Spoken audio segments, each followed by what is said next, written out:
সুপ্রিয় দর্শক, আসসালামু আলাইকুম। কিন্তু নির্বাচনের পরেও যে সহিংসতা সেটা কিন্তু কমে নাই। ভারতের বিজেপি নেতা শুভেন্দু অধিকারী সে বলছেন, ধরো ধরো বাংলাদেশি ধরো।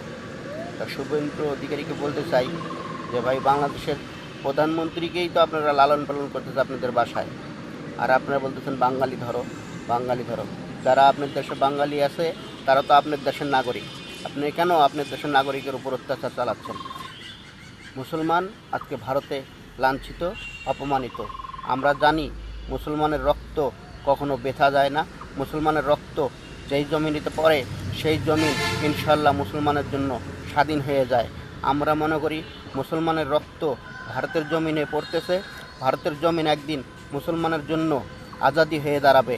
আমরা মনে করি মুসলমান রক্ত দিতে শিখেছে, মুসলমান রক্ত দিবে। আরও কত রক্ত মোদি এবং অমিত শাহ তাদের লাগবে, মুসলমান সেই রক্ত দিতে প্রস্তুত আছে। আমরা জানতে চাই আরও কত রক্তের বিনিময়ে মুসলমানরা সেখানে স্বাধীনতা লাভ করতে পারবে। আমরা মনে করি মুসলমানের রক্ত কখনো বিফলে যাবে না। মুসলমানের রক্ত যেই জমিনে পড়বে সেই জমিনে মুসলমানদের বিজয় একদিন হবে ইনশাআল্লাহ। ভারতে আমরা দেখি যে রাস্তায় ফেলে কীভাবে দিনে দুপুরে মানুষকে কুপিয়ে হত্যা করার চেষ্টা করা হচ্ছে। যে মানুষ কিভাবে এত নিষ্ঠুর হতে পারে? একটা লোক রাস্তা দিয়ে যাচ্ছে, তাকে লাথি মেরে ফেলে দিয়ে তার উপর দিয়ে মোটরসাইকেল তুলে নিয়ে গেল, আবার পিছনে আরও একটা মোটরসাইকেল দিয়ে সেই মুসলমানের গায়ের উপর দিয়ে তুলে নিয়ে যাচ্ছে।